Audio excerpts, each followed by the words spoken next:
বৃষ্টির সিজন, ঠিক আছে। এটা একটা জাত সাপের বাচ্চা। এই সাপটাকে অনেক অনেক নামেই চেনো। কেউ জাত সাপ বলে, কেউ কি বলে খই কুকরু নাকি কুকরো সাপ বলে, অনেক নামেই চেনো। এই যে পিঠে, এই পিঠে দেখো এই যে একটা চিহ্ন আছে, ঠিক আছে। এই যে এখনো কিন্তু মরেনি পুরোপুরি, ঠিক আছে। এবার এই যে এখনো পুরোপুরি মরেনি, অনেকক্ষণ ধরেই এর মারার চেষ্টা করা হচ্ছে এই বৃষ্টির সিজনে। আর আমাদের বাড়ির সামনে হচ্ছে এরকম বাগান চাগান পুরো, হ্যাঁ। কোথায় যে বাচ্চা দিয়েছে আমি জানি না। আর এটা তো একেবারেই দেখে বুঝতে পারছি একেবারেই ছোট্ট একটা সাপ। তো এই সাপ কতগুলো যে হয়েছে আমি বলতে পারবো না। আগের দিন আমাদের রান্না করছিল মা, তো জানলার পাশ থেকে এই সেম সাপ উঁকি মারছিল। এবার সেদিন রাত্রে আমরা আর খুঁজে পাইনি, যেহেতু রাত হয়ে গেছিলো অনেক। এবার উল্টাও তো, এইবার দেখো এটা কিন্তু জাত সাপের বাচ্চা, ঠিক আছে। মানে এর কামড় খেলে মানুষ আর কোনোভাবেই বাঁচে না। ডাক্তার কবিরাজ তুমি যাই দেখাও না কেন, আর বাঁচানো যাবে না। উল্টাও মা, উল্টাও। এই যে হচ্ছে গলার কাছে, হ্যাঁ, এটা হচ্ছে এই যে জাত সাপের চিহ্নই হচ্ছে এইটা।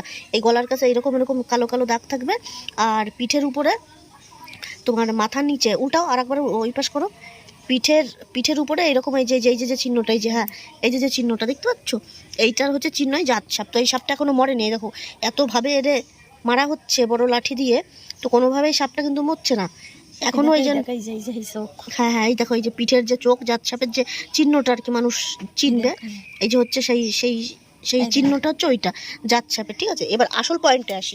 পয়েন্ট হচ্ছে এই যে আমরা যে জুতোগুলো পরি না, এই জুতো সেম একটা, এই যে আমাদের দরজার সামনে এই যে এই নীল জুতোটা, ঠিক আছে। এই নীল জুতোটা হচ্ছে আগের বছরের আমার। আমি এই জুতোটা এবছরের পরছি না, মা মাঝে সাথে একটু পরে টরে এদিক ওদিক কলে ফলে বাথরুমে যাচ্ছে বাইরে। তো এই জুতোটার মধ্যে পা ঢুকাতে গেছিলো, জুতোটা ছিল এইভাবে। তো তাহলে কীভাবে ছিল, এইভাবেই ছিল। আচ্ছা যাই হোক, জুতোটা এইভাবেই ছিল। এই জুতোটার মধ্যে পা ঢুকাতে গেছে, মার পায়ে কিরকম একটা মনে হয়েছে, পা বের করে এনেছে। বের করার পরে এইবার জুতো এরকম করে দেখছে ওর মধ্যে সাপ। তো তোমাদের আমি সাবধান করে দিচ্ছি, যাদের বাড়িতে যারা এই ক্রস জুতো পরো, এই যে আমার পায়েও দেখো একটা রয়েছে, ঠিক আছে। এটা এবছরের কিনা, এটা আমার আগের বছর, এটাও আমার।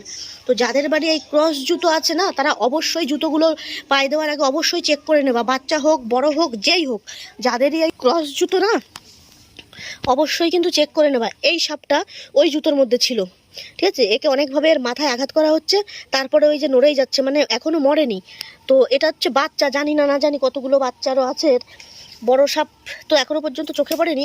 আগে একদিন জালনার কাছে, রান্নাঘরের জালনার কাছে এরকম একটা সাপ রাত্রেবেলা দেখেছিল মা। আমরা টর্চ লাইট নিয়ে আনতে আনতে সাপটা খুঁজে পাইনি আমরা। আর আজকে দিনে দুপুরে ঘরে জুতোর মানে ঘরের সামনে এই ক্রস জুতোর মধ্যে ঢুকেছিল। তো যাই হোক, ঠাকুরের কৃপায় কামড় টামড় দেয়নি। কিন্তু খুব সাবধান তোমরা, এই জুতো পরার আগে কিন্তু অবশ্যই চেক করে নেবা, ঠিক আছে।